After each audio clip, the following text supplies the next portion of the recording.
থাকবে ততক্ষণ no dancing, no acting, no stopping, totally stop থাকবে। Do you understand? আপনি ডাইরেক্টর সাহেব? Yes, yes. I am Muthu director, Mr. Bagla Mitri. এই বগলার বাপ আর মিত্রির মেয়ে খাটে খাটে আমাকে ভূমি বলে ডাকে। আপনি অত্যাচার করছেন কেন? আপনি কি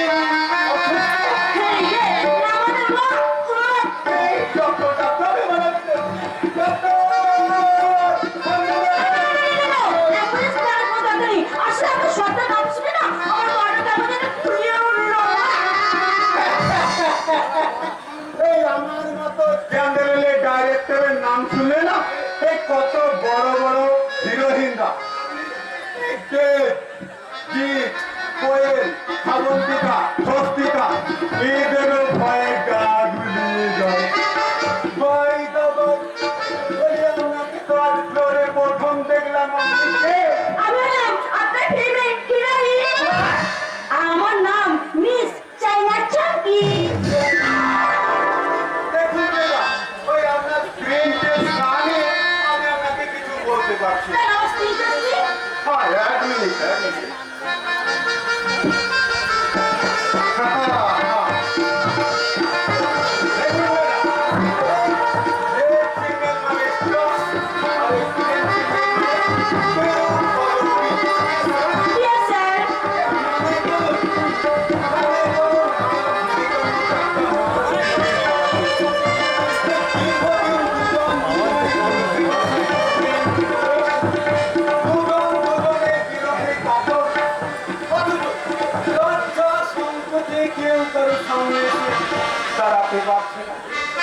এইরূপ অবস্থায় ওই বিরোহিনী নায়িকা তার বিরহ যন্ত্রণা সহ্য না করতে পেরে অতি করুণ সুরে গাইছে।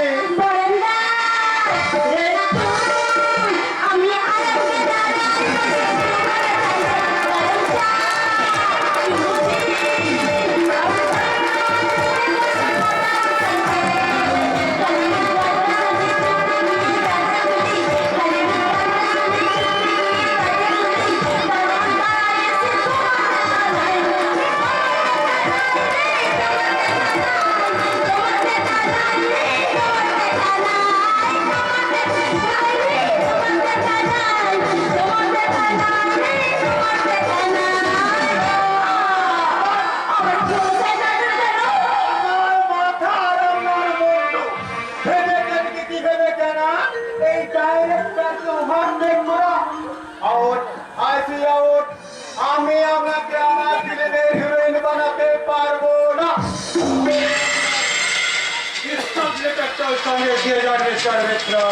কি বলছেন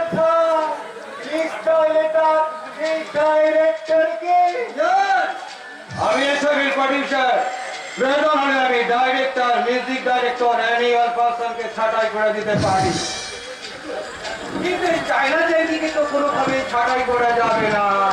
দেখো কাণ্ড, ম্যাডাম যদি আমি সত্যি সত্যি ওই কথাটা বলছিলাম নাকি ওই ম্যাডামের বিয়েটা একটু ফুটা মেরে তোর বুকার অ্যাক্টিংটা বের করে নেওয়ার চেষ্টা করেছিলাম। ও তাহলে চাইনা চাইনির অভিনয় আপনার খুব পছন্দ হয়েছে? শুধু অ্যাক্টিং কি বলছেন স্যার, ওনাকেও আমার ভীষণ পছন্দ। বলছিলাম যে ম্যাডাম তো স্যারের কাজ সিনিয়র, ওনার মধ্যে একটা প্রতিভার পদ্ম ফুটে রয়েছে, শুধু ওই খামটা মেরে মধুটাকে তুলে নিতে পারলে। মিস্টার মিত্র, সরি স্যার, সরি। বলছিলাম যে আর একজন হিরোইন কি যেন নাম, ও তো স্যার আমাদের একটা ফেল করেছি, তার নামে আমাদের কাজ করতে অস্বীকার করছে। আপনি একটা আস্ত পাঠা মশাই। ঠিক বলেছেন স্যার, আমি পাঠা। নবাগত যারা ইন্ডাস্ট্রিতে অভিনয় করতে ছুটে আসে তারা কিন্তু অনেক স্বপ্ন নিয়ে ছুটে আসে, আর তাদের সেই সুন্দর স্বপ্নের গোপন কক্ষে যদি একটা অদৃশ্য ক্ষত এঁকে দেওয়া যায় তাহলে দেখবেন ওরা সব আপনার শর্ত মেনে কাজ করে। কথাটা তো তার ঠিক বুঝলাম না। এই জন্যই তো বললাম আপনি একটা আস্ত পাঠা মশাই। যাক, অনেক কথা বাদ দিন, ব্যাপারে আরেকবার একটা ছেড়ে দিন।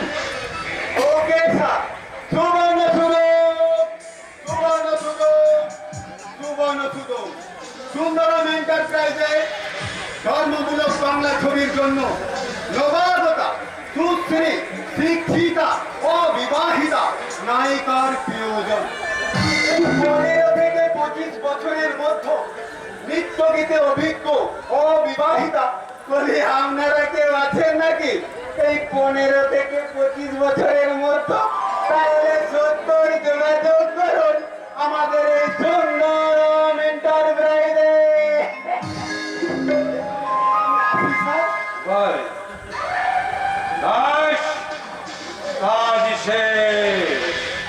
এবার সংবাদ মাধ্যমে যখন এই সংবাদ দিকে এদিকে ছড়িয়ে পড়বে, তখন অভাব সচ্চারিত বহু সংসারের সুন্দরী শিক্ষিতা যুবতীরা ইন্টারভিউ দেওয়ার জন্য লাইন দেবে আমার অফিসে। আমি তাদের নিয়ে নেবো অভিনব ইন্টারভিউ দেব সম্পূর্ণ উদ্যমে কিনতে। আমার মতো তাদের আপনি হিরোইন হওয়ার চান্স দেবেন না, তাই না স্যার? হ্যাঁ, দেবো দেবো, নিশ্চয়ই দেবো। কিন্তু তোমাকে আমার দিলমোহনের মসনদে যে জায়গাটায় বসিয়েছি সেখানে তো কেউ পৌঁছাতে পারবে না।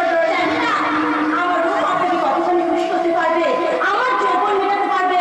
আপনার ভালোবাসার পূজা, শুধু এইটুকুই বলতে পারি, আপনার মতো দেবতার পূজা ডালি সাজাচ্ছে, আমি নিজেকে সাজবো, আপনাকে ভালোবাসবো, আর সেই ভালোবাসার অঞ্জলি দিতে আপনার পায়ে তুলে দেবো আমার হৃদয় করে কারো করে পূজা যৌবনে বাড়ি যান।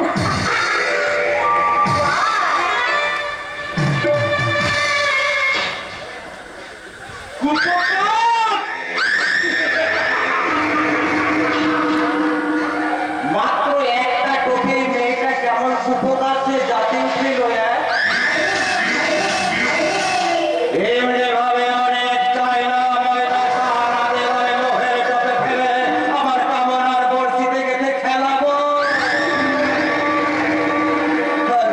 ওরা যখন খেলতে খেলতে একেবারে ক্লান্ত হয়ে গিয়ে পড়বে, তখন আমি আমার সৃষ্টির হইটা গুটোতে গুটোতে টেনে তুলে ওদের এক এক করে মাথার করে পাঠিয়ে দেবো সৌদি আরব।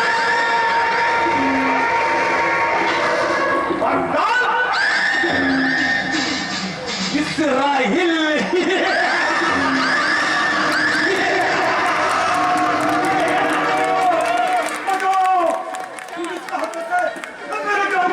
अरे क्या क्या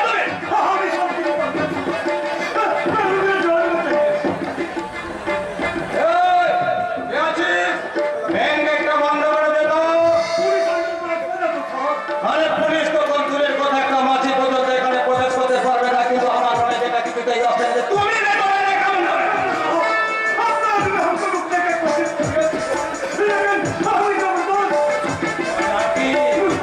পুলিশ তোমায় তাড়া করছিল কেন? এটা তো আমি দেখতে পাচ্ছি, কিন্তু ভুলটা করলে কেন?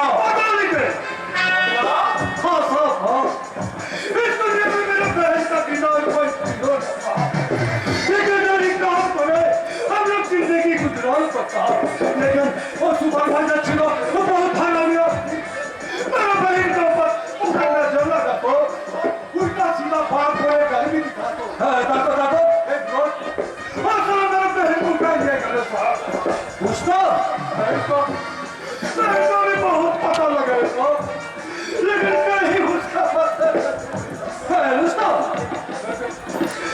वो साला कुत्ता का था आज मेरा चैनल मुलाकात हो गया था मेरे मुलाकात होने से उसका पता বুঝতো তুমি? आपको ये सब जो साला मेरा बहन का जिंदगी बर्बाद कर लो और साला बहुत से जिंदगी गुजार कर दे और हम इस साला होते होते भगवान का पास नारिश कर दो नहीं सब नहीं ये कभी नहीं हो सकता হ্যাঁ, তুমি হয়তো কাজটা ঠিক করে ফেলেছ। কিন্তু পুলিশ তোকে ভাই ছাড়বে না।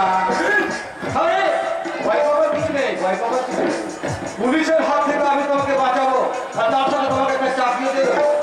যাবো না স্যার, এখনই আসামি খালি হ্যাঁ দেবো।